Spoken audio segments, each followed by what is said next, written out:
Hi everyone, welcome back to my channel. My name is Heather. Today we're going to talk about great books to read in the YA category that celebrate AAPI Heritage Month, or Asian American and Pacific Islander Month. Now, AAPI Month is usually celebrated in May. I realize this is the last day of May that I'm uploading this video, but I thought better late than never, and these books are great to read all year long, and there are so many others that just didn't fit it into the video for today, but today we're going to talk about 6 great books that are in the YA or even like middle grades readers category that you could use in your classroom, that you could read over summer break if you're a student, or if you just really like that genre, that you can tap into and enjoy for the rest of the summer. One thing that I'm so excited for these types of videos are the way that I'm going to talk about books. I'll share the plot of the book, then I'll get into some literary elements that you might find interesting, and then I'll get into, if I was going to teach this book, how would I teach it? How would I use it in my classroom? What would be some fun activities? The first book we're going to talk about today is one I mentioned in my first BookTube upload, which is this newbie BookTube one. If you haven't watched it, feel free to click on that. You'll get to know me a little bit. You'll get to know the bookshelf behind me a little bit. But it is called The Downstairs Girl by Stacey Lee. My real thoughts on this book are that I didn't love it. I wanted to love it and I didn't love it. This book follows protagonist Jo Kwon, who is a Chinese girl living in the South, Atlanta, Georgia, in the 1890s. It starts off with her getting fired from her job, which is a milliner, a hat maker. She does these really intricate knots that only she can do, and she does them so well that everyone comes in and requests these special knots to put on their hats. But the owner of the hat place fires her because she's Chinese. So that's where we start. The rest of this book follows her journey to try to secure a job so that she and her older, kind of like grandfatherly father figure can survive. There are so many like plots to this one book that I'm not convinced they all work together or that they're justifiable. The literary elements in this book that I think are worth noting are that there are a lot of similes, which can be a great like learning tool or teaching tool or just way to enjoy a book. There are the letters written to Miss Sweetie and then the letters that she wrote back. They're almost at like every chapter heading, and I think that's a lot of fun to read, but those would probably be the two most standout literary techniques that I noted. Now we come to, would I teach this? Could I teach this? How would I teach this if I did? And I would not teach this as a whole class read aloud. If anything, I think it would be best probably for like independent reading. After lunch, you choose your reading book, this is the book you choose. So independent reading book, personal choice book, whatever your school or family calls it. There's not enough for it to be a whole class text. I also think this could be a potentially good book club book. So maybe you've finished reading a more classic novel like To Kill a Mockingbird or something like that. Maybe you're looking for a more modern book to help your students get a new perspective or understand just this time period a little bit more. This could be a good book club book to supplement, like I said, that kind of like after finishing a more classic Southern novel type of book. This book also includes some elements of the women's suffrage movement. This, like I said, there's a lot in here, for better or for worse. But if your class is, if you're learning about that or if you're teaching that, that could be a really fascinating aspect to kind of latch onto with this book. Maybe do some research with it or create some posters or something like that that identifies what the women at the time were going through and thinking and trying to break away from the norm. Because this book is historical fiction, one other, I think, probably fun and meaningful task that you could have your students do with this is to have them write their own historical fiction, whether that's in line with the time right now or if they find another time period fascinating, to research that and then to take the notes and the information that they have and turn that into a fictional scene or a short story or something. Stacey Lee, who's the author of this book, does a fantastic job talking about her work researching and how she translated that work into this novel. And I think that's a really amazing way to combine a lot of different aspects, standards, whatever you want to say, in the literary curriculum. It includes research, note-taking, paraphrasing, summarizing, and kind of rethinking into someone's own mind the creative side of it what does that story mean for a real person or a real fictional person to have experienced and gone through. So I think that would probably be my personal thing if I was doing this in a book group or had a student reading this as an independent book choice. I would do some kind of historical fiction unit or assignment, or have that as one of the choices that a student could complete after reading this book. The next book that I think is a great read to include in AAPI Heritage Month is Farewell to Manzanar by Jeanne Wakatsuki Houston. I'll put a picture of it right here.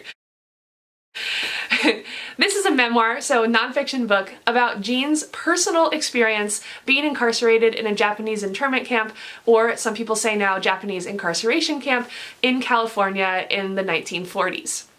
Jeanne and her family were living in Southern California on the coast when the Japanese attacked Pearl Harbor in Hawaii, and when the American government reacted with fear to move all people of Japanese descent inland into these incarceration camps and imprison them far away from the coast, her family was affected by this, and she and her many siblings and father and mother had to move to this camp called Manzanar.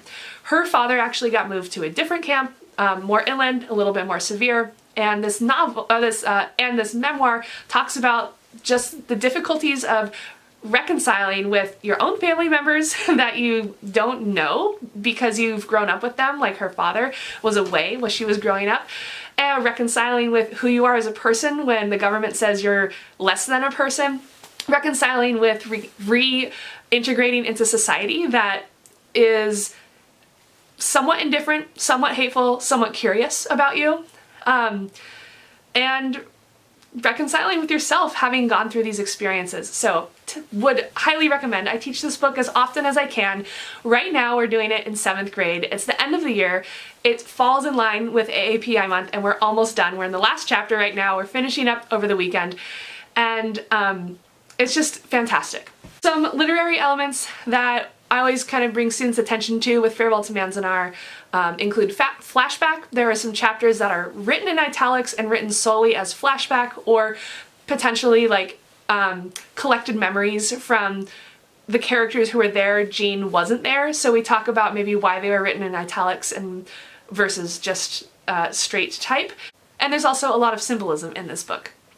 There are also certain passages that if you break down, just like with any book and with any close reading, you'll find similes, metaphor, personification. This is definitely a whole class book, like something that everybody can read. I've also done this before as a book group book. So one year I did this, or a couple years I think I did this, we read Anne Frank as our whole class book, or The Diary of a Young Girl by Anne Frank. And then this was one of the book club books that students could choose to read to supplement. It makes sense because it's World War II. It's from a different perspective of another young girl who was also imprisoned in a way against her will, just like Anne was with her family. And it also talks about family dynamics and like personal growing up dynamics. So that's a great one to pair with Anne Frank, or you can do it vice versa. I can do a whole different video. Let me know if you want to know what other books I included in my kind of Anne Frank book club book group. Did I say that right? And I'd be happy to let you know. Other aspects that I use when we're teaching this, Japanese poetry, like haiku and other forms. This is kind of a nice way to introduce it. Usually I start this book around when spring starts, and haiku generally focus on natural elements that celebrate the seasons, so that's a perfect segue. Sometimes we write that on origami paper and put it all over the wall. That's a really beautiful, like, quick way to make your room look bright and focus student work. Sometimes we might take that origami paper down and fold it up into paper hearts. Sometimes we might just start with the origami paper, and I would have students write a wish of love, like anti-hate, some kind of positive energy, positive love to send out into the world, because our world is unfortunately rife with hate and anti-Asian sentiments and anti-specific group sentiments. So I have students write what they want to see for a better world, and then we fold it up inside a little origami heart, and then together we've made 1,000 hearts last year, kind of in that tradition, Japanese folding tradition, and then students created designs. Like, they made a bigger heart with all of the hearts. We wrote love on our window with hearts. So yeah, just lots of potential there with that. I've also had students create and like curate their own museum display for the incarceration camps. And I said, pretend like someone's coming in here. They don't know a thing about what happened to people of Japanese descent during World War II. Tell them, show them. And so they create maps, they create poems, they create like protest poems for this, or research as to where the camps were, or like what the evacuation orders were all about. And so together we kind of create this display of what was this situation like that's presented to us in this memoir. I also use this book for writing analytical paragraphs with students and just kind of breaking that down. I can certainly do a whole video on that. I have a really great technique to help students get their thoughts organized and supported and analyzed and wrapped up in a really strong analytical paragraph. So I'd be happy to share that with you. I've been doing it for a long time, and parents keep coming back and they say, you set my kid up for college, for success. That feels really great, but we use this book for that. We also use this book to make like graphic novels. That's something we did this year, where I can give students just a blank sheet of paper and they pick out 4 to 8 or so really important scenes from this memoir, and then they draw those or create, you know, the kind of graphic novel look with that. And that's a great way to test if students can really distill the really significant scenes down. As a further extension activity, you could have them write about what scenes they chose and why. Even though they've already kind of demonstrated it visually, if you wanted to have them elaborate, that could certainly be a component, or you could have them present their books, read aloud, and practice kind of, you know, presentation, speaking, listening, speech type of component that way. I had mentioned the origami folding. I just want to plug this really awesome origami shop in San Francisco in Japantown, which is one of, I think, 4 Japantowns left in the United States, and I think it's the largest one. If you ever have a chance to go, go. Especially to this store. It's called the Paper Tree SF. And they have amazing origami paper to choose from, amazing origami books, they have classes, and what's super cool is that they have this kind of collective origami folding mission, which is to spread love, not hate. And that's what we did. I've done that a couple of years with my students here, and you can take a picture of the hearts that you make and like put up around your classroom or business or home or whatever, and then you can add it into this this bank of photos that they have going on to spread love, not hate. Sometimes we also, depending on how much time we have, take a stop and we look at what microaggressions are, and this is a great book to talk about that, especially in the later chapters. Like chapter 21, I think, has a really clear example of that. So we can help students start to have those conversations of what do you do when you see a microaggression happening, or if you've accidentally said one yourself. When you know better, you do better, but how do you start to know better? And then how do you help someone get better and do better once they know better? So there's a lot to this book. Farewell to Manzanar by Jeanne Wakatsuki Houston. Check it out, worth the read. Next up is Samurai's Garden by Gail Tsukiyama. This is more of a high school read. I would definitely say the other two, middle school. Well, I mean, I wouldn't teach Downstairs Girl, but Farewell to Manzanar, you could probably do maybe 9th grade, but definitely middle school. This is definitely high school. I say that because there's one scene that makes it high school appropriate and not middle school appropriate. We'll get into that in a little bit. In this story, this is a fictional story, historical fiction, a young Chinese man named Stephen, that's how I say it in my head. He goes to his family's home in Japan. He's recovering from tuberculosis. His family thinks that if he goes to their family home in Japan, he'll have time to rest, recuperate, take long swims, get his health back, you know, paint, engage the mind. So he does, and he goes on his own, and while he's there, he rekindles kind of his childhood relationship with one of the, I guess you could say, butlers who works at his house. Maybe the better term would be like groundskeeper. I think that's maybe what they use. And he starts to eventually form a relationship that's more meaningful than it ever was before. While he's also there, he gets to know the life of how his groundskeeper interacts with and relates to a couple of other locals and a couple of other older people in this village. And it's such a beautiful story. This is so, if you've never read this just for fun or just for like a calm, beautiful story, please do yourself a favor, check it out. The Samurai's Garden. So anyway, while he's there, he does end up getting healed. I mean, it's not really too much of a spoiler. That's what he's there to do. But mainly it's just this pace of him going through his everyday, trying to reconcile a little bit his relationship with his father, trying to grow this relationship with this groundskeeper who's almost kind of like a father figure as it gets going, and learning about, like I said, these other two matched in with the groundskeeper, older people who have their own secret, tragic, and really beautiful story that's intertwined with one another. The literary techniques that I would certainly pull out of this book is that it's written in an epistolary form, meaning different entries. So this epistolary form is like, it could be written in journal entries, it could be written as letters. Some books are like that. This one is journal entries. And I don't know if I mentioned the time period, but it's right before World War II is about to happen. So interesting actually that this is World War II, Farewell to Manzanar is World War II. This is not quite World War II, it's just before. And just the pace, I would say the pace of this story is emphasized by the rich imagery that's in there, the sensory details. Those I think are probably the cornerstones and the pillars of what drive this story forward, and really even what create the characterization for young Stephen and then his other three older friends. I really wanted to teach this book. I wanted to teach it so badly to my 8th graders.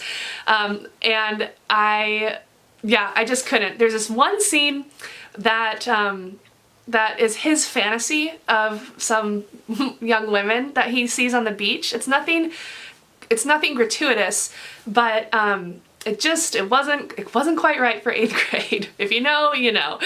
9th grade, I first think I could have got away with it. 10th grade for sure. It's probably not challenging enough for 11th or 12th grade, but right within that 9th and 10th grade range, I think is the sweet spot. Otherwise though, I would for sure probably have taught it to 8th grade. But if I were to teach this, it would definitely be a whole class read type of book. I don't think I would recommend it for a book club book, just because I feel like this warrants either personal immersion into the book as like an independent book read, or a whole class discussion type of book. So those would be my 2 suggestions for that. As extension activities after you finish reading this book, again, because it's written with journal entries, this is a natural way to keep going. Have your students write journal entries afterwards. There are a few letters included from him and his father and maybe some other people, or maybe it's his mother. I think it's Stephen and one of his parents are writing back and forth to each other. So you could have them write another sequence of letters to and from. Who is it? His parents? Now I need to double check. Let's see. Okay, no, I think it's his whole family. It's his whole family writing to him because he's away from them and he's trying to heal and they're all somewhere else. Okay, so anyway, if you wanted to have your students engage with one of those characters that are really not part of the book except for through these letters, that could be an interesting task. Okay, and now it's time for rapid fire recommendations. Oh, that's super fun. I just thought of that. Alliteration. Okay, rapid fire recommendation number 1, Tastes Like War by Grace Cho. I'm listening to this book on Libby, and this is a story of a half Korean woman who's remembering her mother who unfortunately was affected by schizophrenia. And because it was such an important, critical, mortal situation for her and her family, the author has taken it kind of like upon herself as her life to research this disease and to see like, why did my mother have this? She didn't seem like she had it at first, and then she kind of devolved into it. Really fascinating. I'm just about 2.5 hours in, but I started it and I listened to it for 2.5 hours. Like, I did chores and stuff. It is like, it'll suck you in. Tastes Like War so far is an adult book. This is one of the few like bonus books I'll give you at the end that's not really like a YA book or middle grades book. This next one though would probably be appropriate for a high school class. This is called Every Falling Star. This is by Sungju Lee, who was a boy in North Korea, and he tried to escape and he successfully escaped, and it's his story of doing so. Wow. I thought about pairing that book with The Outsiders because it's about a group of boys who have to stick together to survive. I think it would be a great pairing. Feel free to use it. And the last book for rapid fire recommendations for celebrating books with AAPI Heritage Month would be Almost American Girl. This is a graphic novel and it's written by Robin Ha. 10 out of 10. Go pick this book up. Go check it out. It's about this girl's, again, kind of like conflicting life. I don't even know. Do I have to tell you what it's about for rapid fire? Just go check it out. Almost American Girl by Robin Ha. It's great. You won't regret it. Thank you for listening to these 6 books that I would super highly recommend for a YA read or a young adult book group, or just anyone who's interested in celebrating Asian American Pacific Islander Month. Let me know what books you think should also go on this list, or good recommendations for anyone to read. We can celebrate AAPI Month all year long, and we should. Okay, happy reading. Go check these books out.